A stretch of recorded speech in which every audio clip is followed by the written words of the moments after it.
Friends, we just finished the Arknights Endfield pre-launch live stream. That's a mouthful.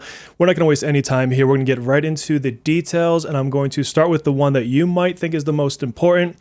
Did they change anything with the banner system and pull rates? There's not going to be a full video on how all the rates work, by the way, but just what they're changing, if anything. And the short answer is not really, not much at all. And so they are starting with the New Horizons headhunting. This is the, beginner banner, if you will, that many gachas have. And as you go through the story, you get tickets for this, and then you use the tickets on the banner, and you're guaranteed a 6-star operator. You can see them here on the screen. We're all going for Pog, let's just be honest. And that's basically it. So this is not changed, but this is great. This is just a free, you play the game, you get yourself a free 6-star. As you go along, you also get a weapon supply, which is a selector of a curated list of 6-star weapons. I don't know that they'll change it to be their official weapons. I do believe it was the more generic ones from beta, but who knows? They could have changed that at this point in time. Then they go into the standard. This is the regular banner that you're going to see all the time. There's different standard tickets you can get, or you can convert your limited currencies into them. I wouldn't suggest converting limited currency. And basically you get a 6-star operator within 80 attempts. It's its own little pity system.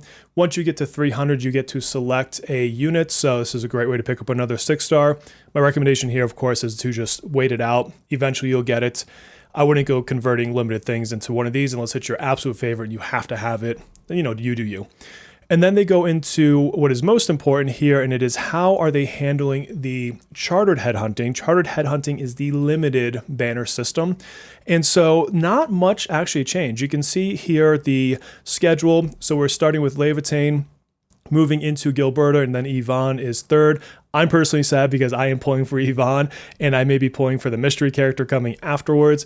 And so I have to wait until, I think they put the dates up on another part, but I think it's February 24th is when she comes out. We'll see it here in a second. And you can see who the, pities are. So they just put the other operators down here. So if you're pulling for Yvonne and you lose your 50-50, you've got the Yvonne and Gilberta here. You could get other 6-star operators, so you don't only get them. They're not the only things in the pool.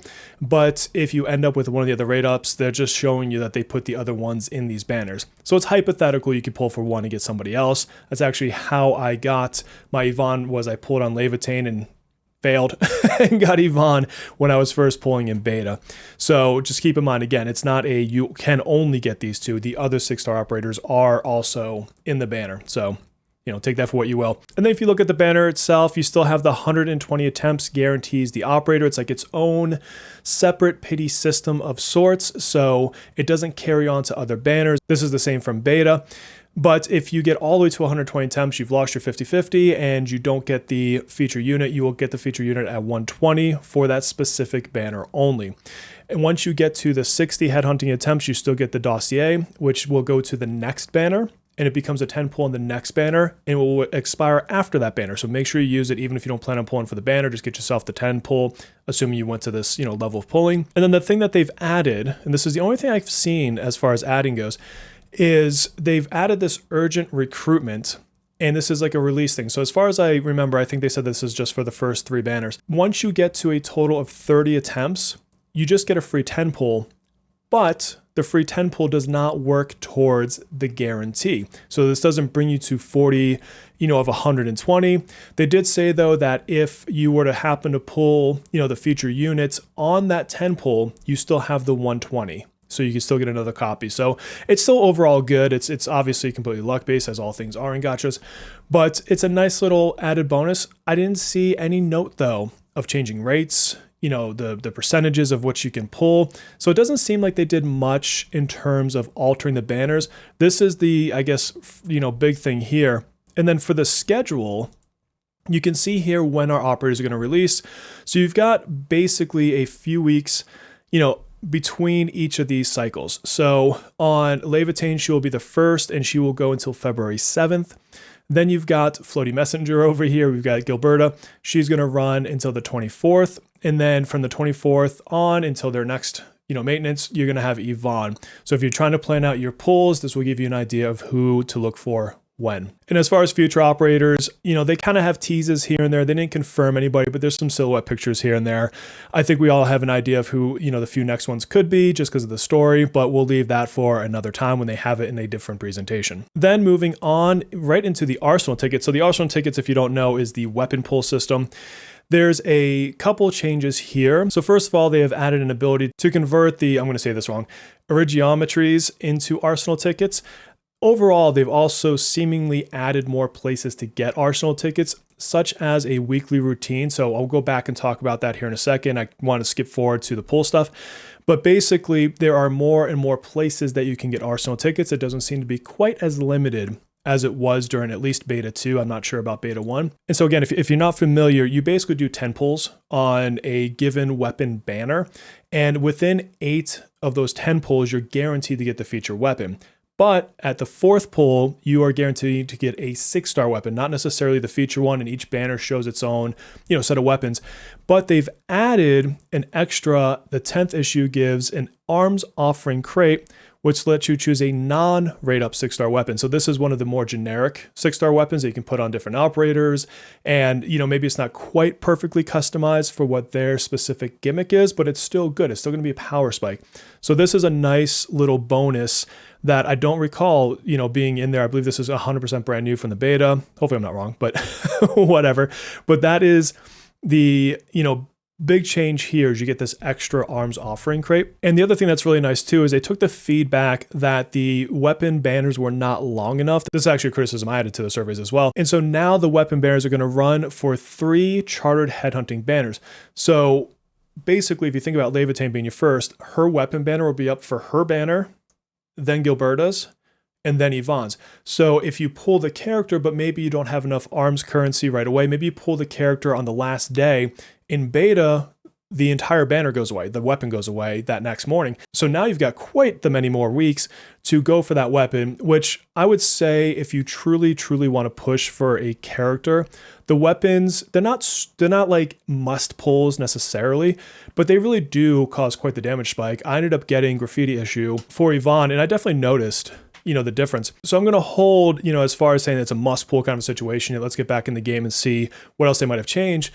But at least if you want the weapon, this now gives you a better chance to get it. And I honestly, of the weapon changes, this is probably one of my favorites, to be truthful with you. And that's basically it for the pull systems themselves. We'll kind of get into some currency stuff that ties into this a little bit as we go through, but let's double back and talk about the stream as a whole. So first of all, they have the most gorgeous cutscenes. These have been so fun. They have quite a few of them throughout. I'm not going to show them here. I'd recommend, if nothing else, you go to the stream and you at least fast forward and watch these. I have the sound off because I really don't feel like getting a copyright strike, because I'm sure all these new and incredible songs are copyright, but let's not waste your time and show these. Go look at them. I do recommend it. They're super beautiful. And then moving past kind of the intro stuff, they do give some, combat previews for the 3 limited characters.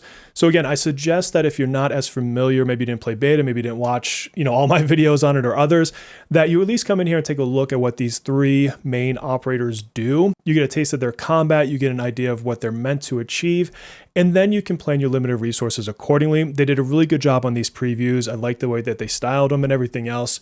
So take a look at those. And then we're going to get into various changes that they actually made. So the first batch is going to be more in line with things like graphical overhauls or just quality of life during missions and things like that. And so what they're saying here is basically they've cleaned up certain things. And then this is a nice one. So I'll pause here. This annoyed the hell out of me in beta. You're going to be in these beautiful cutscenes, and some of them are meant to have emotional weight to them. Whether or not that resonates with you is on you. But basically, these beacons are things that people can place down, and sometimes they're cute, sometimes they give good hints, but all the time they are annoying as hell when you're in this beautiful cutscene having a moment and you get this like thing in the background. So during cutscenes, these will no longer appear. They somehow mask them out. The rest of it, it's things like making transparencies when you walk past things, making things like water more visible. I wouldn't get too crazy about it. And then they also made a couple combat changes. So the first one is most of the basic skills and combos no longer reset the basic attack sequence. So basically that means that you can get into your finisher faster, so you're not interrupting it constantly. And they also added some more hit indication. These are things that if you didn't play the beta, you're probably like, okay, whatever, I didn't feel that anyways. But I'll tell you from experience that is a good change. It's nice to see those two things come in. They also sort of fixed an issue I had. There is level gating in this game, so you'll get to certain story points and it's like, hey, you need to get to level whatever to continue the main mission, even if you're capable of fighting it, even if you're capable of beating things, because honestly the main mission, maybe arguably some of the bosses might trip you up, but the missions themselves typically aren't really that hard. And so they've at least brought down the level gating. I wish they got rid of it, but the original one, level 26 down to 25, 36 to 34 in the middle, and then towards more, not the end, but like later on, 45 to 43. I think honestly, probably the most two impactful, the first and the third. I don't remember this being terrible in the middle, maybe a little bit, but I do remember getting stuck here on the stream. And same thing towards the end. I just wanted to finish the story to do some other stuff for beta for videos, and it definitely caught me off guard. So this is a good change. It's fairly minor, but it's noticeable as well, just kind of like some of the other ones. And then something big they added is weekly routine. This is a whole new thing. So you already have dailies. I've got, videos on dailies and daily routines, but now they have a weekly one and it rewards a couple very important things. One is the pull currency. So this is a new income source that we didn't have before for these. And the other one is arsenal tickets or arsenal coins. I forget what they call these all the time, but basically this is the weapon pull system. And this will give you a steady flow of income, assuming you're completing these weekly challenges or whatever they are. So this is just, again, a new way for us to get more of these materials. This is a great little addition to the game. And then they also went through some other, I don't want to say minor changes, but just changes in general. They've lowered the material raid difficulty, so you get faster clears for your progression materials. This is basically, if you watch some other videos, where you go into your dailies and you use your stamina. Some of those could take a couple extra minutes, and this just makes that even faster. So if you're trying to grind out XP or grind out weapon XP or whatever, you can get through these missions even faster now, which of course is good. And then you get back to the main story or whatever you're working on. The early game progression materials have been increased. This should let you level up more operators, either focusing in on a specific team that you are looking to build or spreading your resources around so you can try out different teams. Either way, this is going to give you a faster way to get those materials. And then also the progression gatherables. There's higher initial spawn counts on the map. These are the more rare materials that you cannot create in your factory. So these are where like I put my zip lines to so that I can go over there and collect whatever it might be, the branches or whatever. And so these are going up. These definitely were a small bottleneck if you didn't think about actually picking them up actively. So this is also good. They brought down the weapon and operator level cap from 99 to 90. I'm impartial to this. I actually didn't mind it being level 99. Not that I went that high in beta, but I like the long-term progression.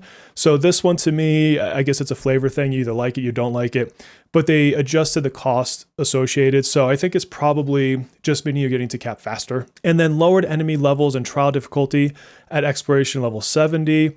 So I don't know. I didn't really have an issue with the difficulty. So I don't know what to think about that one. They also go into the gear artificing system. And so they added a guarantee, which is nice because you can continuously fail this. This is like a gear upgrade system where you add and improve stats for your, respective chest pieces or gloves. You can see them up here.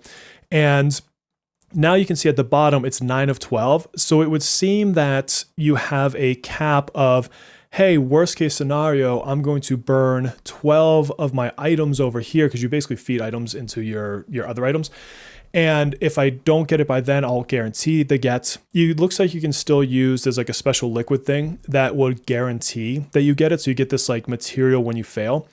And I can't quite tell just because of the language, obviously, if it's 1 in 9 or 9 of 12. Like I'm not exactly sure what this is saying, but either way, the point is that there is now a guarantee, like a pity system on artificing your gear. They also did something huge, which is we had a lot of feedback that there wasn't enough gems or ore barrels in the crates. These again are your rare currency. And so they've upped them. So first of all, you can kind of see down here, your basic gray crates, you get an extra 5, an extra 10 from blues, an extra 30 from golds, an extra 40 from whatever you want to call those. And then they added special crates that give you up to 150. I'm guessing these are more hidden, which is going to be awesome. There is some exploration to do in this game and some hidden secrets. So you find like fake walls and things like that. Granted, I guarantee you people just put beacons down to you where all the scrap is anyways, but at least if you're one of the early adopters, you can go find these on your own. So this is fantastic. This is just an influx of additional pull currency. And considering we know the banners haven't changed, this just becomes a net positive for everybody playing the game. And then for those of you on PC, they've added some additional features, 120 FPS. I'm very happy about that personally because most of the time I'll be playing on PC. They also have added NVIDIA DLSS into this and frame generation. And they did mention ray tracing. They also mentioned for mobile, they've added controller support. And for the iPhone Pro 17 Max, or what the hell it's called, they've added some limited ray tracing. So the game is going to get more beautiful on specific devices such as PC and that particular phone. And now you can use controllers. I need to get a new backbone controller for my phone because I upgraded and it's got the wrong port type. But this is great because I'll tell you, mobile phone controls on a game like this are going to suck. They really are. So having a controller ability within the game, no matter which way you play it, is going to be key. Granted, I like mouse and keyboard more. And then with the protocol pass, this is your battle pass. They've basically noted that they've increased the different things within the pass. My recommendation here is unless something changed, you're going to get the basic supply just to play in the game. The Originium supply, I would unlock this early. It pays itself back, at least it did in beta, and they said they've increased things. So you're kind of giving an upfront investment, and then by the end of it, you end up with more than you had started with. So it's a good way to get a lot of additional materials by just leveling up and playing the game, etc. We'll double check that once we're in game, but that should still ring true. And then the protocol customized is going to be your paid path from beta. Even with the amount of materials they had there, it was worth it, assuming the price is reasonable. We didn't know the price, obviously. I'm going to guess this will land in the $10 to $15 USD range if you're in the United States, but we'll know here in a few days. If it's anywhere in that range, I would say it's a dead ringer to pick up. And then from there, they really go into a lot of like gameplay, exploration, showing you a bunch of things in the game. Again, go through there if you want at your own leisure.